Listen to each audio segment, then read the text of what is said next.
Samajwadi party के राष्ट्रीय अध्यक्ष अखिलेश यादव आज मैनपुरी पहुंचे। मैनपुरी के डालूपुर गांव में गणेश विसर्जन के दौरान 3 युवकों की डूबने से मौत हो गई थी, जिस पर मृतक परिवारों से मुलाकात करने और आर्थिक सहायता देने के लिए सपा राष्ट्रीय अध्यक्ष अखिलेश यादव आज मैनपुरी पहुंचे।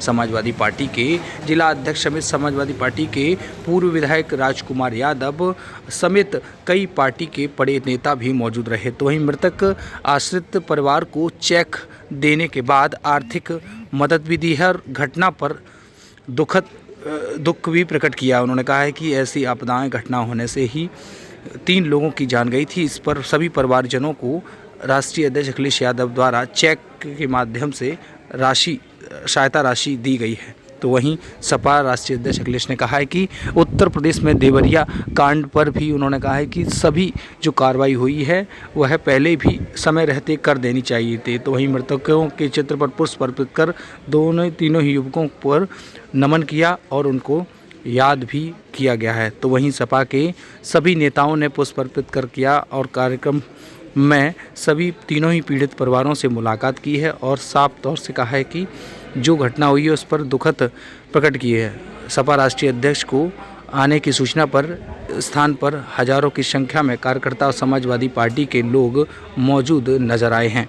तो वहीं इस दुख की घड़ी में सपा राष्ट्रीय अध्यक्ष ने परिवारों को जहां सांत्वना दी है, तो वहीं बताया है कि उत्तर प्रदेश में ऐसी कई घटना हो चुकी हैं और सरकार इस पर बिल्कुल भी ध्यान नहीं दे रही है। अभी चर्चित का मामला है देवरिया कांड, जिस पर सरकार ने जिस तरह की कार्रवाई की है उसको बहुत पहले ही यह कार्रवाई कर देनी चाहिए और दोबारा ऐसी घटना न हो, इसकी भी इंतज़ाम सरकार को करने चाहिए, जिसको लेकर सपा राष्ट्रीय अध्यक्ष ने और भी कई सवालों के मीडिया कर्मियों के जवाब दिए हैं। आइए सुनते हैं पूरी इस खबर के जरिए क्या कुछ कहते नजर आए हैं सपा राष्ट्रीय अध्यक्ष अखिलेश यादव। क्या कहेंगे परिवार दुख है इस बात का कि धार्मिक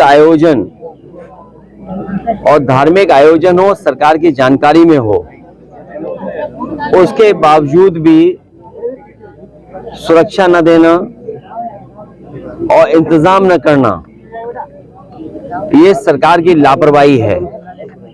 और उसके साथ साथ जो गांव के लोगों से बातचीत करने पर जानकारी मिली है कि यहाँ पर पहले से पर्यटन विभाग का कार्य चल रहा था और पर्यटन विभाग जानबूझ करके गहरे गहरे गड्ढे खुदवा रहा था और इतने गहरे गड्ढे खुदे हैं कि जो लोग इस धार्मिक आयोजन में आए उन्हें जानकारी नहीं थी कि आगे कितना गहरा गड्ढा है, जिसके कारण जब वहां पर लोग गए तो कई लोग डूब गए और जिसमें 3 लोग नहीं निकल पाए, 3 लोगों की जान गई, एक बच्चे का इलाज हुआ और उसकी जान बच गई।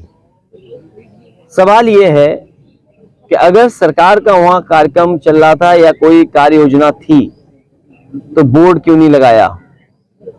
और सरकार के लोगों की जिम्मेदारी बनती थी जानकारी देने के लिए लोगों को कि यहाँ पर पहले से कार्य चल रहा है, इस क्षेत्र में आप ना आगे बढ़ें या इस क्षेत्र में ही आप अपना धार्मिक कार्यक्रम कर लीजिए।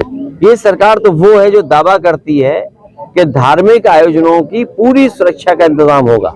इससे पहले भी मुझे याद है, मैं मेरठ के कांवड़ियों के परिवारों से मिला था, जिन कांवड़ियों के परिवारों के सदस्यों की जान गई, वहां पर भी पूरी लापरवाही थी, क्योंकि सरकार के मंत्री, मुख्यमंत्री खुद, प्रमुख सचिव गृह, डीजीपी या सुरक्षा को लेकर के सब इंतजाम किए गए थे और यहां तक कि मुख्यमंत्री खुद फूल बरसा रहे थे, उसके बाद जान चली गई।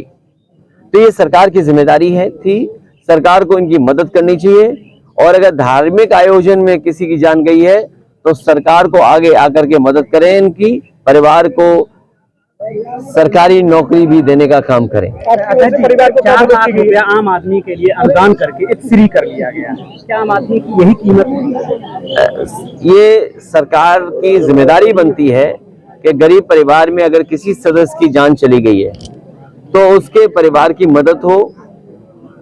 जान की कीमत पैसा नहीं हो सकता, ये सरकार की जिम्मेदारी थी सुरक्षा देना। इसीलिए मैंने कहा कि जहां 4 लाख पर्याप्त नहीं है, सरकार को और मदद करना चाहिए। हम तो विपक्ष में हैं, पार्टी हमारी सत्ता में नहीं है, उसके बावजूद भी इन परिवारों की हम लोग 1-1 लाख रुपए की मदद कर रहे हैं। मुझे याद है कई बार ऐसी घटनाएं अगर सरकारों में हुई होंगी, अगर मदद करने की बात आई होगी, तो समाजवादी पार्टी ने बढ़ चढ़ करके कभी खजाने को गरीब के लिए नहीं रोका होगा, ज्यादा से ज्यादा मदद की होगी। उसमें जाति को लेकर के अब विशेष टिप्पणी होने लगी। देखिए, मैं बहुत ऐसी कोई बात नहीं कहना चाहता हूं जिससे माहौल बिगड़े, लेकिन ये बात आपको स्वीकार करनी पड़ेगी। जितने लोग हैं, मैं जितने चैनलों को देख रहा हूं या यूट्यूब पर या कहीं ना कहीं, सबसे ज्यादा जातिवादी अगर कोई पार्टी है तो वो भारतीय जनता पार्टी।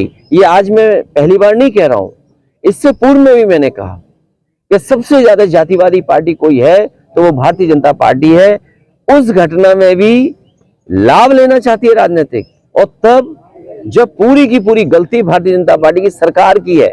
कभी कोई पूछे जाकर के कि जो परिवार थे उन्होंने कितनी बार दरखास्त दी, कौन अधिकारी नहीं था जिसके सामने वो गए ना हो न्याय के लिए, लेकिन न्याय क्यों नहीं मिला? न्याय क्यों नहीं मिला? अगर कोई जिम्मेदार है न्याय न देने के लिए तो वो भी इस घटना का अपराधी होगा। भैया, बाबा जी का बुलेट हर जगह पहुंच जाता है। मैनपुरी पूर्व जिला पंचायत अध्यक्ष रहे आशु दिवाकर, जिन्होंने एक गरीब की जमीन, करोड़ों रुपए की बेच की जमीन कब्जा ली, उसके खिलाफ मामले दर्ज हुए, हत्या भी हुई, अभी तक कोई कार्रवाई नहीं हुई है।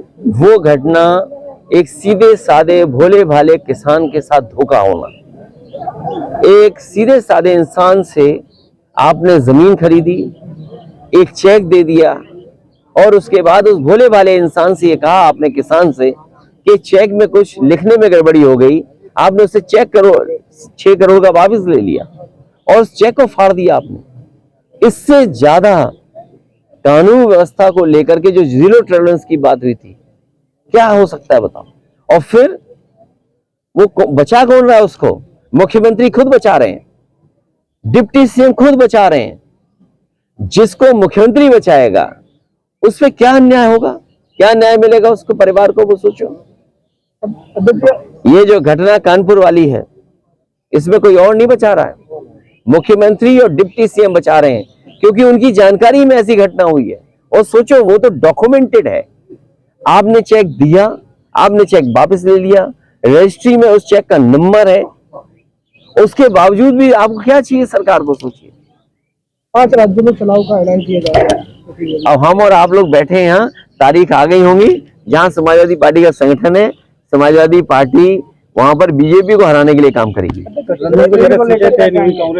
बहुत जल्दी मैं समझता हूँ उसका भी निर्णय हो जाएगा। चाचा ने कहा था कि सांसद डिम्पल यादव जी वो मंत्री से चुनाव लड़ेंगे, इसको लेकर इसमें क्या खराब बात है भाई? पार्टी जब बैठेगी, तय करेगी। यहाँ समाजवादी पार्टी लड़ेगा, सवाल नाम का नहीं है, समाजवादी पार्टी लड़ेगी। अच्छा, इजराइल और हमास में जो युद्ध चल रहा है उसमें कुछ देश तो इजराइल का समर्थन कर रहे हैं और जिसमें भारत भी है। देखिए, बड़ा सवाल है, मत पूछो। ये दुनिया को पता नहीं क्या हो गया है, कहाँ रशिया यूक्रेन में घुस गया, यहाँ एक ही रात में सोचो कहाँ क्या हो गया। दोनों झगड़े हो गए, और भी कई हिस्सों में झगड़े चल रहे हैं। दुनिया में अगर इस तरह की चीजें होंगी, एक देश दूसरे देश के मुकाबले खड़ा हो जाएगा, तो चिंता की विषय तो देश की रहेगी। और देश के, क्योंकि हमारी सरकार नहीं है और देश के सवाल पे हम कोई जवाब नहीं दे सकते हैं। ये सरकार जो निर्णय लेना चाहती है, सरकार निर्णय ले अपना, लेकिन वॉर न हो कहीं भी। जाति जनगणना की बात यूपी में खासकर बीजेपी हमेशा स्पष्ट अपनी बात नहीं रखती है, बस्ती नजर आती है, क्या वजह? कोई बस्ती नहीं है, बीजेपी भी स्वीकार करेगी, आप देखिएगा। और स्वीकार नहीं करे तो देखना आप, उसमें जो पीडीए के लोग हैं जाति जनगणना को लेकर के बहुत खुश हैं। लेकर चला गया, क्या कहेंगे? वो कल हमारा आयोजन है, उसके लिए नेताजी यहाँ के परिवारों से जुड़े रहे, और नेताजी वो नेता रहे जिन्होंने लोकतंत्र, समाजवाद और सेकुलरिज्म को बचाने का काम किया। एक जमीनी नेता, एक धरती के नेता, जो यहाँ के लोगों की भावनाओं को समझते थे, लोगों के सुख दुख में रहे, और उसका परिणाम ये रहा कि नेताजी को यहाँ की जनता ने ऊंचाइयों तक पहुंचाया।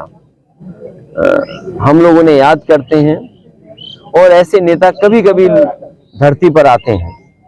हम लोगों को उन्होंने रास्ता दिखाया, न केवल हम समाजवादियों को बल्कि राजनीति में एक नई दिशा दी उन्होंने। इसलिए उनको हमेशा हम लोग याद करेंगे। आज क्योंकि मान्यवर काशीराम जी को भी हम याद करते हैं कि जिनका योगदान दबे कुचले शोषित वंचित लोगों को जगाने में लगा रहा।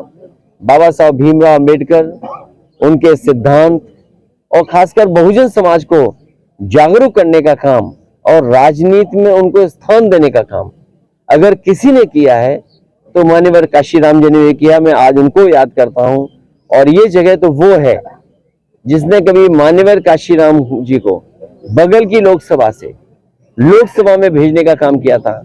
वो भी राजनीति का एक ऐतिहासिक समय था जब नेताजी और मान्यवर काशीराम दोनों मिलकर के एक राजनीति को नई दिशा दे रहे थे। और आज जब बिहार में सर्वे हो गया है, आंकड़े आ गए हैं, तो जो लड़ाई नेताजी ने मान्यवर काशीराम जी ने लड़ी और जिन पर ये दोनों नेता सिद्धांतों पे चल रहे थे, बाबा साहब भीमराव अंबेडकर, डॉक्टर राम मनोहर लोहिया, हमें उम्मीद है कि जिस तरीके से सर्वे के आंकड़े आए हैं देश भी स्वीकार करेगा और देश में भी आने वाले समय में इसी तरह जाति गणना होकर के उन तमाम जातियां जो पीछे रह गईं सामाजिक रूप से और आर्थिक रूप से, उनको बराबरी में लाने का काम चलता रहेगा।